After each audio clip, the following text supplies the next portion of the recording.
आइए सबसे पहले देख लेते हैं टॉप 10। कोरोना महामारी के चलते सीबीएसई का बड़ा फैसला, 10वीं बोर्ड की बची हुई परीक्षाएं की रद्द। सिर्फ नॉर्थ ईस्ट दिल्ली में रद्द परीक्षा दोबारा होंगी। बची परीक्षाओं में औसत के आधार पर दिया जाएगा ग्रेड। भाजपा विधायक ब्रजभूषण राजपूत का सब्जी विक्रेता से नाम पूछने का वीडियो वायरल। विधायक का आरोप, मुस्लिम होकर राजकुमार नाम बता रहा सब्जी विक्रेता। जालौन में 2 युवकों की पिटाई का video viral. Red zone area में सैलून खोलने पर की गई पिटाई। पुलिस को देखकर गिराया था दुकान का शटर। हापुड़ में गरीब को नगरपालिका अधिकारियों से राशन मांगना पड़ा महंगा। फोन पर नगरपालिका के अधिशासी अधिकारी ने लगाई फटकार। सोशल मीडिया पर वीडियो वायरल, जांच के आदेश।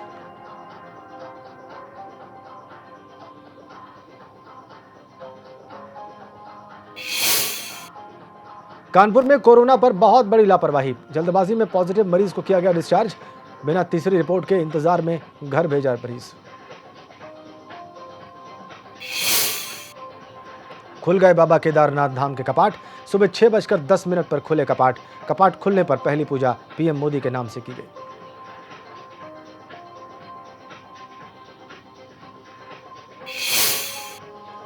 गाजियाबाद में लॉकडाउन के बीच लड़के को शादी करना पड़ा महंगा। घर में मां के नहीं घुसने देने पर पहुंचा थाने। मां भी थाने पर पहुंचकर कही, बेटा अपनी मर्जी से कर रहा है शादी। पीलीभीत में एबीपी गंगा की खबर का बड़ा असर। थाने में मैरिज एनिवर्सरी की पार्टी आयोजित करने पर थानाध्यक्ष हरिशंकर वर्मा को किया गया सस्पेंड। दिए गए जांच के आदेश।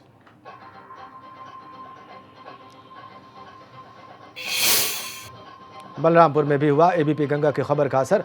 एम्बुलेंस में मरीज की मौत के मामले में डीएम के आदेश पर सीएमओ ने शुरू की जांच। कहा, जांच रिपोर्ट आने के बाद होगी कार्रवाई।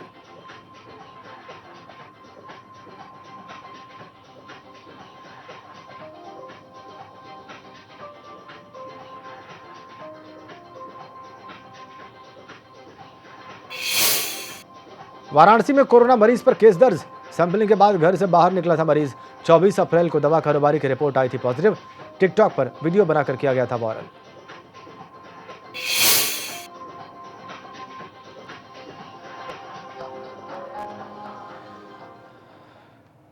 और एक बड़ी खबर कानपुर से इस वक्त हमारे पास है। कोरोना वॉरियर पर हमला हुआ है। वहां पर पुलिस और स्वास्थ्य विभाग की टीम पर पथराव किया गया है।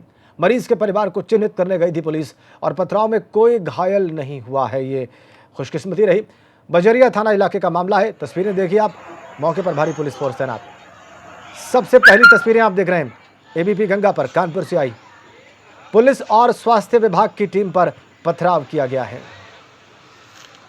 ये देखिए आप तस्वीरें, पत्थर गिरे पड़े हैं रास्ते पर और साफ पता चलता है कि किस तरीके से यहां पर पथराव किया गया। बड़े पत्थर, ईंटें, पत्थर। प्रभात अवस्थी हमारे साथ हैं कानपुर से, हमारे संवाददाता। प्रभात, क्या हुआ है वहां पर?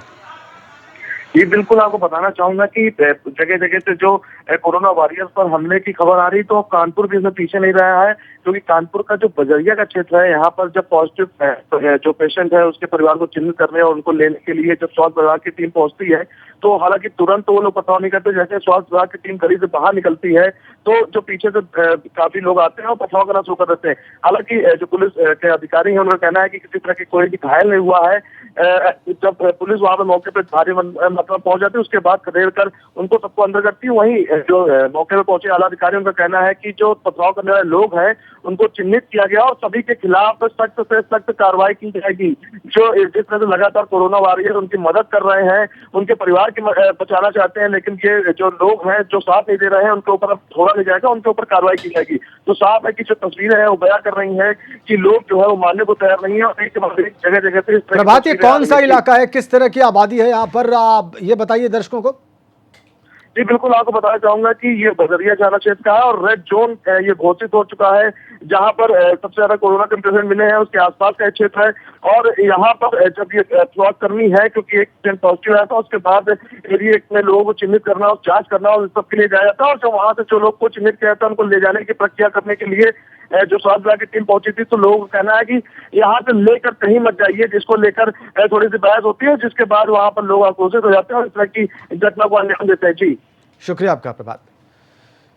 बजरिया थाना इलाका रेड जोन है ये देखिए आप। स्वास्थ्य कर्मियों और पुलिस पर पथराव किया गया।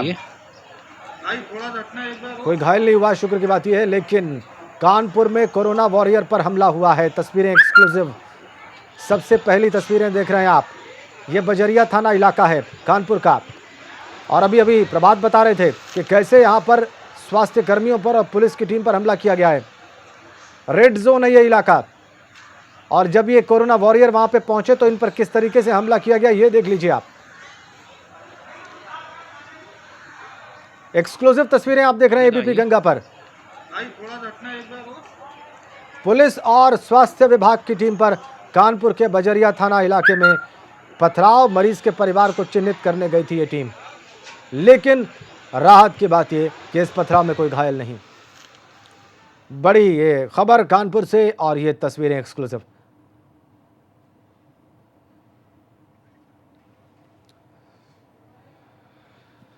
अगली बड़ी खबर नोएडा से है। यहां पर कोरोना के 3 नए मरीज सामने आए हैं। कोरोना मरीजों की संख्या हो गई है अब 137। अब तक 51 मरीज डिस्चार्ज हो चुके हैं यहां पर, लेकिन नोएडा में नए मरीज भी लगातार आ रहे हैं और अब मरीजों की संख्या यहां पर 137, लेकिन 51 मरीज यहां पर डिस्चार्ज।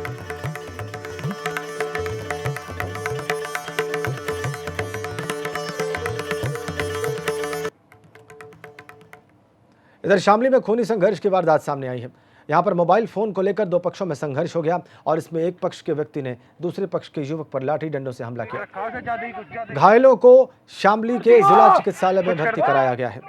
खूनी संघर्ष का यह पूरा मामला किसी ने अपने कैमरे में कैद कर लिया और इसमें करीब 1 दर्जन लोग एक युवक की लाठी डंडों से बेरहमी से पिटाई कर रहे हैं और ये सोशल मीडिया पर वायरल कर दिया गया है।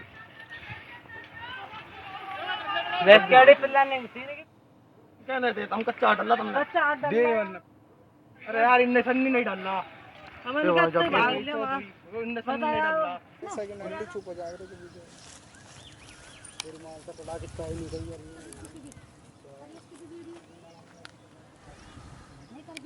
लाठी डंडों से युवक पर हमला किया गया। 2 पक्ष आमने सामने आ गए और ये सारे वाकये का, सारे प्रकरण का वीडियो सोशल मीडिया पर वायरल हो रहा है। शामली की तस्वीरें, मोबाइल विवाद था, लाठी डंडों से युवक पर हमला हुआ है। शामली की तस्वीर और ये पूरा मामला सोशल मीडिया पर, इसका वीडियो वायरल। ये देखिए आप कैसे 2 पक्ष आमने सामने हुए शामली में। कुछ कर दो हम तो रुकने के नहीं पर वीडियो बनाएंगे। और सीएम योगी आदित्यनाथ के निर्देश के बाद प्रयागराज में फंसे छात्र छात्राओं को अपने घर वापसी का सिलसिला जारी हो गया है। इसी क्रम में फतेहपुर के 104 छात्र छात्राओं को 4 बसों के जरिए पहुंचाया गया। छात्र छात्राओं के पहुंचने के बाद सभी लोगों का मेडिकल परीक्षण भी कराया गया। इसके बाद सभी को 14 दिनों तक होम क्वारंटीन रहने के निर्देश भी दिए गए।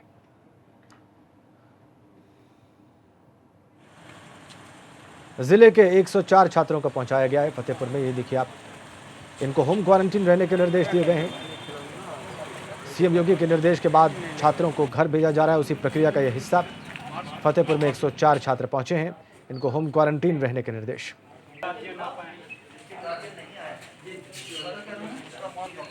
तस्वीरें आप फतेहपुर की देख रहे हैं।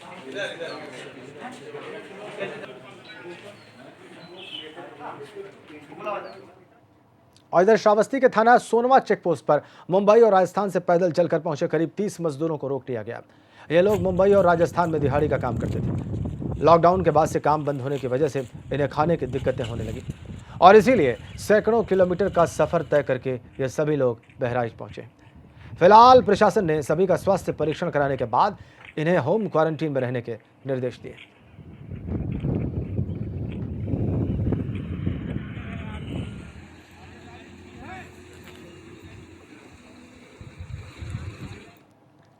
उधर बाराबंकी में हिंदू मुस्लिम भाईचारे की मिसाल पेश हुई।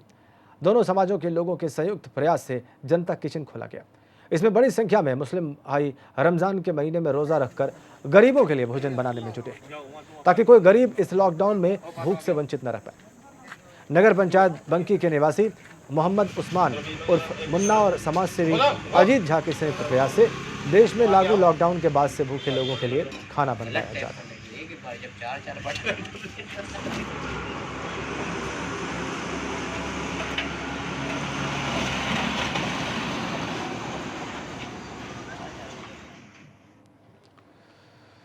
उधर बिजनौर में लगातार कोरोना वायरस के बढ़ते मरीजों की तादाद से पुलिस प्रशासन में हड़कंप मचा हुआ है। जिले में अब तक 29 कोरोना मरीजों की पुष्टि हो चुकी है। कोई लॉकडाउन का उल्लंघन न करे, इस लिहाज से पुलिस प्रशासन ने हॉटस्पॉट इलाकों में ड्रोन कैमरे उड़ाए ताकि लॉकडाउन का पालन न करने वाले लोगों पर पुलिस प्रशासन का शिकंजा कसा जा सके। बिजनौर की तस्वीरें आप देख रहे हैं। ड्रोन के जरिए हॉटस्पॉट पर नजर रखी जा रही है।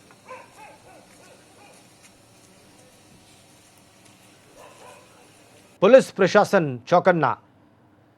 ड्रोन कैमरा उनका एक बड़ा हथियार नजर रखने के लिए।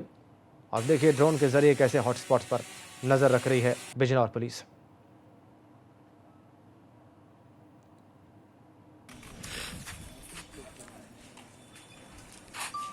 पुलिस के अधिकारी सारा व्यूज जो है वो सारी जो तस्वीरें हैं इस ड्रोन कैमरे की वो अलग से लगातार देख रहे हैं।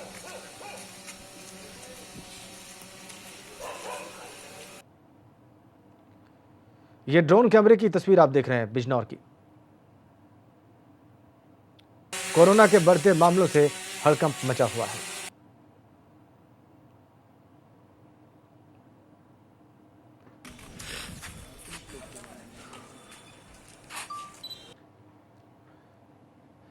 और इधर पीलीभीत में एबीपी गंगा की खबर का असर हुआ है। यहां पर थाने में मैरिज एनिवर्सरी की पार्टी करने वाले थानेदार को निलंबित कर दिया गया है। आपको ये भी बताएं कि रविवार को पीलीभीत के थाने में थानाध्यक्ष की विवाह वर्षगांठ पर शानदार पार्टी का आयोजन किया गया और इसी दौरान खुलेआम सोशल डिस्टेंसिंग की धज्जियां उड़ाई गई। इसमें करीब 150 से 200 लोग शामिल हुए। पार्टी का वीडियो सोशल मीडिया पर वायरल हुआ और एबीपी गंगा ने इस खबर को प्रमुखता से दिखाया। इसके बाद एक बार फिर खबर का दमदार असर हुआ।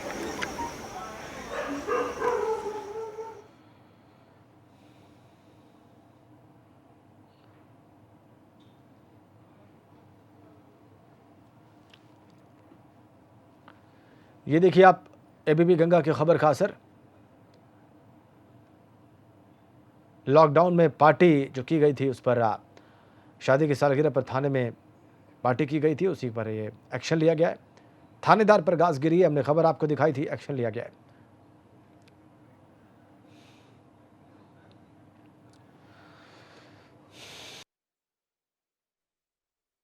कठिन चुनौती के इस दौर में जहां एक ओर पूरी पुलिस फोर्स मेहनत, लगन और त्याग की मिसाल पेश कर रही है, वहीं दूसरी ओर अगर कोई पुलिसकर्मी जनता के बीच पुलिस की छवि को धूमिल करते हुए पाया जाता है या जानते बूझते हुए सोशल डिस्टेंसिंग का वायलेशन करता है तो उसके विरुद्ध कड़ी कार्रवाई की जाएगी। इसी तरह के 2 अलग अलग प्रकरणों में 2 थानाध्यक्षों के विरुद्ध कार्रवाई करते हुए उनके निलंबन के आदेश दिए गए हैं तथा उनके विरुद्ध विभागीय जांच शुरू की जा चुकी है। उधर गाजियाबाद के साहिबाबाद थाने में एक लड़का और एक लड़की पहुंचे। उन्होंने कहा कि लड़की की मां उन्हें शादी के बाद घर में नहीं घुसने दे रही। लड़के की मां भी थाने पहुंची। उसने कहा कि लड़का अपनी मर्जी से शादी करके ले आया है और मैं लड़की को नहीं जानती, इसीलिए इन्हें मैं घर में नहीं जाने दूंगी। पुलिस ने दोनों पक्षों को समझाया। मामला बहुत देर तक थाने में रहा और समझाकर भेज दिया गया। लड़का लड़की का कहना है कि इन दोनों ने आज आर्य समाज मंदिर में शादी की है। दोनों ने मर्जी से शादी की है और लड़के की मां को इस शादी से एतराज है। मानने का ला रहा हूं मैं, मेरी कोई जिंदगी नहीं अपनी, ये बताइए मुझे आप। क्या हो गया ये बता। भैया इतने सालों से अलग रह रहा हूँ, खुद से खा रहा हूँ, खुद से कमा रहा हूँ। सर हमने बात करी थी पंडित जी से, तो उन्होंने लॉकडाउन के बाद बोला था, लेकिन हमारी कुछ कंडीशन ऐसी थी जो हमें इतनी बात नहीं है। और इसके अलावा इधर कानपुर में सीएमओ की संवेदनहीनता और धमकी आपने देखी, लेकिन सीएमओ साहब को ये बताना होगा कि वो बढ़ते कोरोना ग्राफ और लापरवाही पर एक्शन क्यों नहीं ले रहे। उनका विभाग इतनी जल्दबाजी में क्यों है कि पॉजिटिव मरीज को भी घर भेजकर जान के साथ खिलवाड़ कर रहा है। कानपुर में एक मदरसे के छात्र की तीसरी रिपोर्ट आने से पहले ही उसे डिस्चार्ज कर दिया गया, लेकिन जब तीसरी रिपोर्ट में युवक फिर से पॉजिटिव निकला तो हड़कंप मच गया और ये छात्र 12 साल का है। कानपुर में लगातार कोरोना संक्रमित मरीजों की संख्या बढ़ रही है, तो वहीं स्वास्थ्य विभाग की बड़ी लापरवाही भी सामने आई है। यहां पर बिना तीसरी रिपोर्ट्स का इंतजार किए ही स्वास्थ्य विभाग ने एक कोरोना पॉजिटिव मरीज को डिस्चार्ज कर दिया। दरअसल बीती 14 अप्रैल को नौबस्ता के मछरिया मदरसे में 7 पॉजिटिव बच्चे पाए गए थे, जिनका इलाज सीएचसी के हॉस्पिटल में चल रहा था। लेकिन 2 रिपोर्ट पॉजिटिव आने के बाद जो तीसरी सैंपल थे वो जाँच के लिए गए थे। बीते सोमवार यानी 27 अप्रैल को इन सभी बच्चों को डिस्चार्ज कर दिया गया, जिसके बाद जब तीसरी रिपोर्ट आई तो उसमें उस बच्चे की रिपोर्ट पॉजिटिव आने के बाद स्वास्थ्य महकमे में हड़कंप मच गया। आनन फानन में जो स्वास्थ्यकर्मी है उसको दोबारा से हॉस्पिटल में भर्ती कराया है। फिलहाल जो पूरा मामला है इसमें कहीं ना कहीं स्वास्थ्य विभाग की बड़ी लापरवाही सामने आती है, क्योंकि लगातार बढ़ते आंकड़ों को रोक पाने में नाकाम स्वास्थ्य विभाग टीम अपनी पीठ थपथपाने के चलते जल्दबाजी में ही कोरोना पॉजिटिव मरीज को डिस्चार्ज कर बैठी। वीडियो जर्नलिस्ट अंकित के साथ प्रभात अवस्थी, एबीपी गंगा, कानपुर। बड़ी खबर जौनपुर से है। 5 लोगों की मौत से हड़कंप मच गया है। वहां पर एक ही परिवार के 4 लोगों की मौत हुई है और 2 लोगों की दीवार गिरने से मौत की खबर है। 3 लोगों की सड़क हादसे में मौत बताई जा रही है। बरसठी थाना इलाके के सरसरा गांव का ये सारा मामला है। जौनपुर से बड़ी खबर है।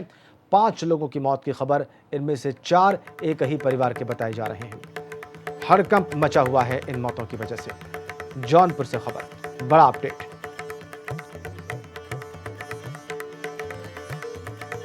पांच लोगों की मौत से जौनपुर में हड़कंप।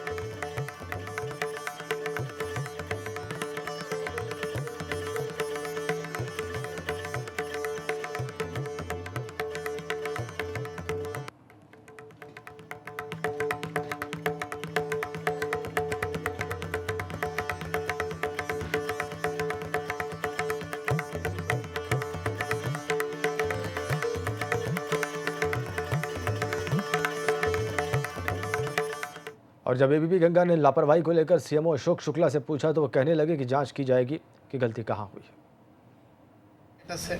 अभी तक हमारे 200 केसेस हो गए हैं, जिसमें से 179 जो हैं एक्टिव हैं और 4 उसमें डेथ हुई हैं। एक प्रेग्नेंट लेडी अभी कल रात ही आई है, उसको हम लोग उसला अस्पताल में डायरेक्ट एडमिट करा रहे हैं क्योंकि वो फुल टर्म है। आगे बढ़ते हैं। फिरोजाबाद में एक कोरोना संदिग्ध ने आइसोलेशन में आत्महत्या कर ली। वार्ड में पंखे से लटक कर सुसाइड करने से हड़कंप मच गया। 20 अप्रैल को ये एफएस मेडिकल कॉलेज टुंडला में एडमिट हुआ था और इसको एफएस मेडिकल कॉलेज के क्वारंटीन वार्ड में रखा गया था। दरअसल अभी इसकी रिपोर्ट ही नहीं आई थी और डिप्रेशन में आकर इसने अपनी ज़िंदगी ख़त्म कर ली, क्योंकि 20 अप्रैल से एडमिट होने के 9 दिन बाद भी उसकी रिपोर्ट नहीं आई थी। डीएम का इस मामले में कहना है कि इस मरीज़ ने एक सुसाइड नोट भी छोड़ा है। मृतक शख्स ओम प्रकाश लवे में हेल्पर का काम करता था।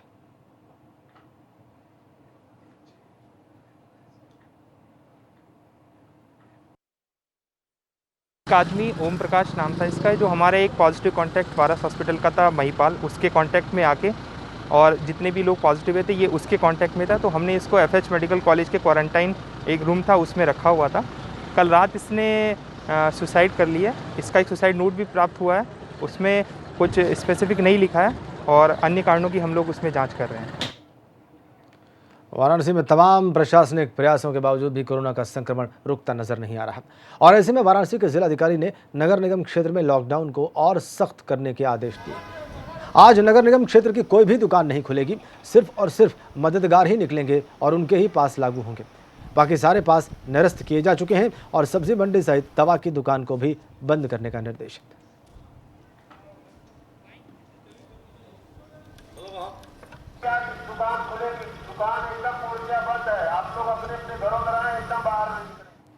इधर हापुड़ में एक युवक को फोन कर नगरपालिका के अधिकारियों से राशन मांगना महंगा पड़ गया।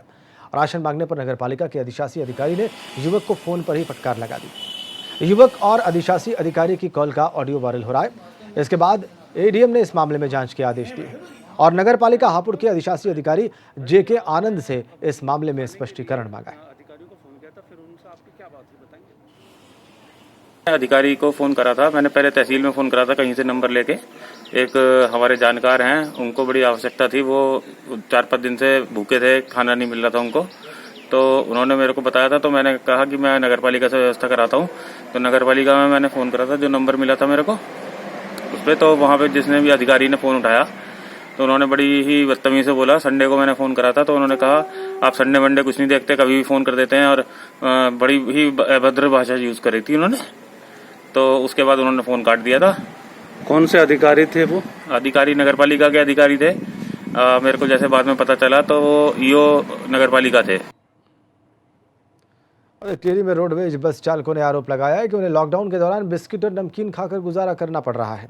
इनका आरोप है कि उन्हें सिर्फ नमकीन और बिस्किट खाकर ही 24 घंटे तक बस चलानी पड़ रही है। दरअसल उत्तराखंड रोडवेज की बस पंजाब और हिमाचल में फंसे टिहरी और उत्तरकाशी के लोगों को लेकर लौटी थी। बस चालकों का आरोप है कि कि उन्हें खाना तक नहीं मिल रहा। और देखो कितने बिस्कुट है साहब, क्या करें बताओ। परेशानी यही हो रही साहब को, तो खाने को तो है ही नहीं कुछ हमारे पास। जिस थाने चौकी में जाते हैं कुछ साहब खाने के लिए है कि नहीं जी, यहाँ तो कोई व्यवस्था नहीं है। देहरादून में थे, कल शाम को उन्होंने चावल दिए दाल डाल के, और वो भी खा ही नहीं गए, फेंके भी तो कुत्ते ही नहीं खा रहे उसको, तो हम कहाँ से खाएंगे। और लॉकडाउन के दौरान उत्तराखंड के बड़े प्रोजेक्ट्स भी अधर में लटक गए हैं। इसमें ऋषिकेश कर्णप्रयाग रेलवे परियोजना, 4 धाम ऑल वेदर रोड और हरिद्वार में अगले साल होने जा रहे महाकुंभ के निर्माण काम शामिल है। ऐसे में अब राज्य सरकार इन प्रोजेक्ट्स के लिए केंद्र सरकार से इजाजत मांगी है।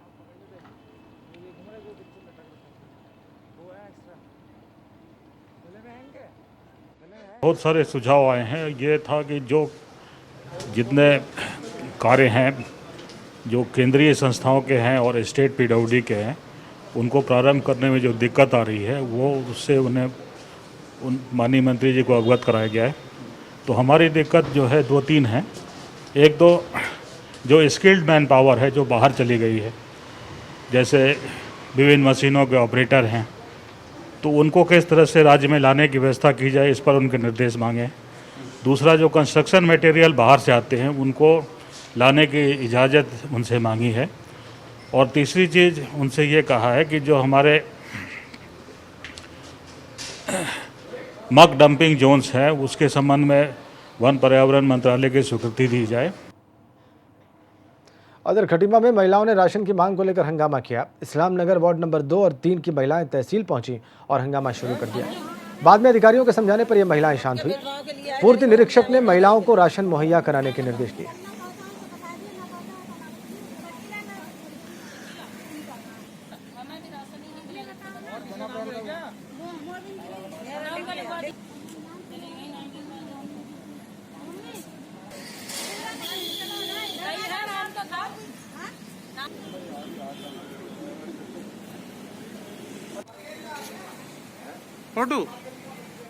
उधर खटीमा में जिलाधिकारी के निर्देश पर खाद्य विभाग की टीम ने रमजान के दौरान मुस्लिम इलाकों में लगी सेवई, फेनी, खजला और डबल रोटी की दुकानों पर चेकिंग अभियान चलाया।